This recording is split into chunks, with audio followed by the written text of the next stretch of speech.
여러분 안녕하세요. 블링블링 블랙입니다. 최근에 제가 블링블링을 초반 인트로에 뺐었는데요. 몇몇 분들이 댓글로 블링블링을 해달라고 말씀하셔서 이번에는 좀 넣어봤습니다. 실은 제가 제 주변에는 채널을 말하지 않고 비밀리 운영을 하고 있는데요. 어쩌다 보니 몇 주 전에 들켜버렸습니다.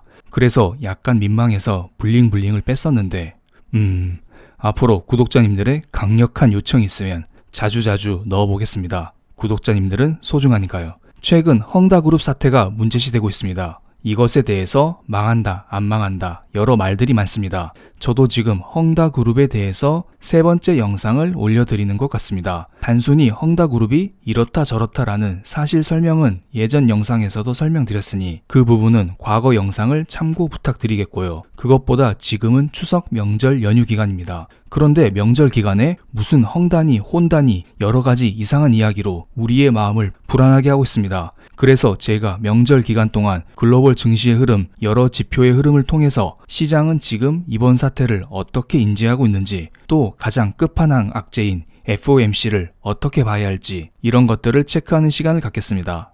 이것은 작년 6월달부터 현재까지의 헝다그룹 주가 차트입니다. 헝다그룹 차트를 보면은 이번에 갑자기 빠진 게 아니라 작년 6월달부터 이미 하락은 시작됐었던 걸로 보입니다. 작년 6월달 가격이 28 홍콩달러였는데 현재는 2 홍콩달러 이 정도 수준을 유지하고 있네요. 대략 10분의 1 토막이 났습니다. 어쨌든 헝다그룹의 디폴트 악재는 올해 9월달이 아니라 작년부터 이미 나오고 있었던 이야기고요. 올해 8월달에도 관련 뉴스가 있었습니다. 8월 31일에 나온 기사입니다. 중국의 공동부유 정책이 불확실성으로 작용하고 있다. 이런 기사입니다. 중국은 지금 공동부유 정책을 펼치면서 여러 가지 규제를 하고 있습니다. 다 같이 잘 살아야 되는데 부동산이 지금 너무 오른 상태입니다. 그래서 시진핑이 이런 말을 하죠. 부동산 가격 너무 오른다. 이거 때려잡자. 대출 규제하고 부동산 개발업체 때려잡자. 이런 이유로 그동안 문어발식 확장 정책을 펼쳐온 헝다그룹이 큰 타격을 받고 있습니다. 그리고 지금 중국의 기업 부채가 너무 심각한 상황이기 때문에 일정 부분의 희생을 감수하더라도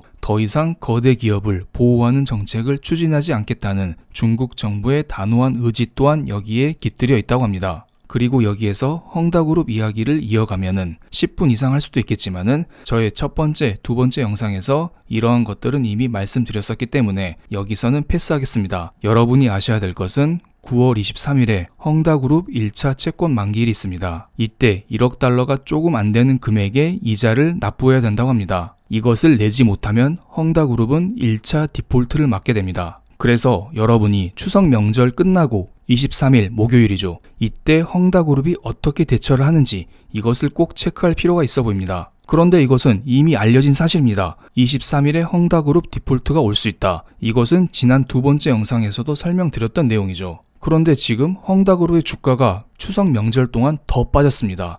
도대체 무슨 일이 있었을까요? 9월 18일 최근 주말에 헝다그룹에서 이런 발표를 했습니다. 실물 자산 상환을 긴급 공지했습니다. 무슨 말이냐면 지금 헝다그룹에 돈이 없어요. 그래서 헝다그룹에 투자한 사람들이 이런 말을 하는 거예요. 내 돈 내놔, 내 돈 내놔, 내 돈 내놔. 이런 식으로 사람들이 헝다그룹에 찾아와서 데모하고 신고하고 난리가 아닙니다. 그런데 헝다그룹 지금 돈이 있어요, 없어요? 돈이 없습니다. 당장 23일에 만기가 되는 채권의 이자도 지급하지 못할 상황이에요. 그래서 헝다그룹이 무슨 말을 했냐면은 사람들한테 내가 지금 짓고 있는 아파트, 오피스텔, 상가가 있는데 이거 주는 게 어떠냐 이런 말을 하는 겁니다. 그런데 생각해보세요. 사람들이 이걸 받을까요? 이 중에서는 완공된 부동산도 있겠지만 짓다만 부동산도 꽤 있을 거라 봅니다. 그러면 짓다가 대충 상단 부분 마무리하고 사람들한테 아파트, 오피스텔, 상가를 28, 46, 52% 할인해서 판다는 건데요. 저 같으면 안 살 것 같아요? 그냥 내 돈 받고 말죠. 그래서 헝다그룹 리스크가 더더욱 커진 겁니다. 헝다그룹이 짓다만 부동산을 팔 정도로 지금 상황이 안 좋은 거 아니야? 이거 경제 위기 오는 거 아니야? 이런 생각을 다들 하면서 추석 연휴 동안 홍콩 증시가 박살이 난 것입니다. 이것은 홍콩 항생 지수 차트인데요. 지난 주말 18일 헝다그룹에서 실물 자산 상환을 발표하자 월요일 홍콩 항생지수는 그동안 3중 바닥 자리를 깨버렸고요. 그리고 화요일 일시적으로 반등하긴 했지만 이전의 낙폭을 회복하지는 못했습니다. 제가 지금 영상을 찍고 있는 시간이 9월 22일 새벽입니다. 그렇기 때문에 수요일 홍콩 증시는 반영하지 못했습니다. 수요일 날 홍콩 증시가 이렇게 반등을 해줬으면 좋겠지만 혹시나 여기에서 또다시 하락을 하게 되면은 헝다그룹 리스크가 조금 더 커질 수 있을 거라 봅니다. 솔직히 헝다그룹이 파산한다, 파산하지 않는다, 이것은 아무도 몰라요. 어떤 사람들은 정치적인 이유를 들면서 헝다그룹이 무조건 파산한다, 이런 말을 하시는 분들도 계시고요. 어떤 분들은 헝다그룹이 파산하면 중국 경제 전체적인 타격이 엄청 크기 때문에 연임을 앞둔 시진핑이 이것을 살려줄 것이다, 이런 말을 하시는 분들도 계십니다. 그래서 사람들은 헝다그룹을 통해서 2008년에 부도가 난 리먼 브라더스를 떠올리곤 합니다. 헝다그룹도 리먼 브라더스처럼 망할 것이다, 이런 말을 하는 것이죠. 그런데 최근에 이런 기사도 하나 있습니다.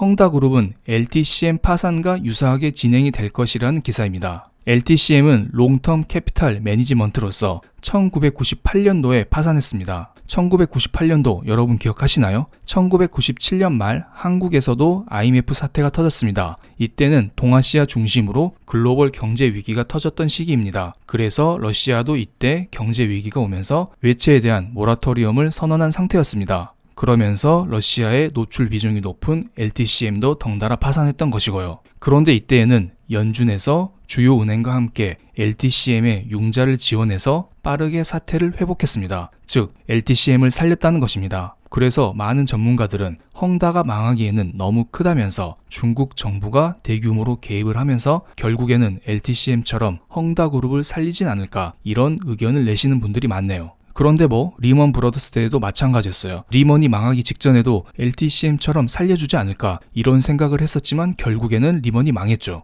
헝다그룹도 어떻게 될진 아무도 몰라요. 그래서 추석 직후 한국 증시가 열리는 23일, 이때가 중요하다는 것입니다. 그리고 중국발 리스크를 맞이하는 미국 증시를 체크해 보겠습니다. 나스닥 지수 60분봉 차트입니다. 막대기 하나가 60분이에요. 맨 왼쪽이 지난주 금요일 밤, 가운데가 월요일 밤, 마지막 오른쪽이 화요일 밤 나스닥 지수 분봉 차트입니다. 주말에 헝다그룹의 실물자산 상환 뉴스가 뜬 다음에 월요일 나스닥 지수는 개파락 시작했습니다. 그런데 장 막판 보세요. 장 막판에 갑자기 나스닥 지수가 급 반등했습니다. 그리고 나서 화요일 밤에도 기분 좋게 갭 상승으로 나스닥 지수가 출발을 했었는데 약간 지지부진하더니 결국에는 음봉 마감해 버렸습니다. 상승하긴 상승했지만 상승폭이 조금 적었습니다. 어떤 분들은 헝다그룹이 문제다, 이런 이야기를 하시는데요. 저는 헝다그룹보다는 다가온 연준회의가 더 큰 문제라 봅니다. 연준회의는 미국 시각으로 21일, 22일 이틀간 열리게 되고 최종 결과는 한국 시각으로 23일 새벽 3시쯤 나옵니다. 이때 파월 연준회장이 기자회견 석상에 딱 서서 우리 기준금리 어떻게 하고 유동성 어떻게 하고 테이퍼링 어떻게 하고 블라블라 이런 이야기를 하게 됩니다. 그런데 잘 보세요. 23일 새벽에 이 말을 하고 우리는 바로 추석 직후 증시를 맞이하게 되죠. 즉 추석 직후 증시가 매우 중요합니다. 이때 연준회의 결과를 반영하게 되고 헝다그룹 리스크도 장중에 반영이 될 수가 있습니다. 그래서 우리는 이러한 글로벌 이벤트 결과를 주의 깊게 체크해야 되는 것이고요. 이번 연준회의가 중요한 이유를 다른 각도에서 설명을 드리겠습니다. 작년과 올해를 간단하게 비교했는데요. 작년은 코로나 경제 위기 때문에 연준에서 무한대로 유동성을 공급했었습니다. 제로금리를 채택하고 양적 완화, 질적 완화, 이것저것 돈을 다 때려 넣었습니다. 그런데 올해는 어떠죠? 올해는 약간 경제가 회복되긴 됐죠. 그리고 나서 지금 경기 둔화가 발생되고 있습니다. 그런데 지금 미국 경제에 약간의 문제가 있습니다. 바로 물가입니다. 리버사이드가 아니라 진짜 물가요. 물가가 지금 너무 높아요. 물가가 지금 높은 상태이고 앞으로 물가가 더 높아질 것이라는 사람들의 기대감이 형성되어 있는 상태입니다. 그래서 연준에서는 어쩔 수 없이 유동성 속도 조절을 할 수밖에 없는 상태입니다. 즉 단기적으로는 테이퍼링을 할 수밖에 없는 상태인 것입니다. 그래서 시장 컨센은 이번 9월 연준회의 때에는 테이퍼링에 대한 힌트만 주고 본격적인 테이퍼링은 올해 11월 달에 시행하고 금리 인상은 2년 후인 2023년에 하지 않을까, 이게 바로 시장 컨센입니다. 시장에서 합의된 내용이라는 것입니다. 그리고 연준회의 때 늘 하던 게 있죠. 연준 위원들이 무기명으로 점도표를 찍습니다. 즉 2022년, 2023년 앞으로 금리가 어느 정도 선에서 머무를지 이것에 대한 본인의 생각을 무기명으로 찍습니다. 지금 상태에서는 2023년에 금리 인상을 하는 게 컨센이지만 최근에 물가가 너무 빠르게 상승하고 있기 때문에 이것을 우려해서 조금 조기 금리 인상 움직임이 나오지 않을까, 이것을 사람들이 지금 두려워하고 있는 것입니다. 그래서 이와 연동된 최근에 나온 기사를 하나 볼게요.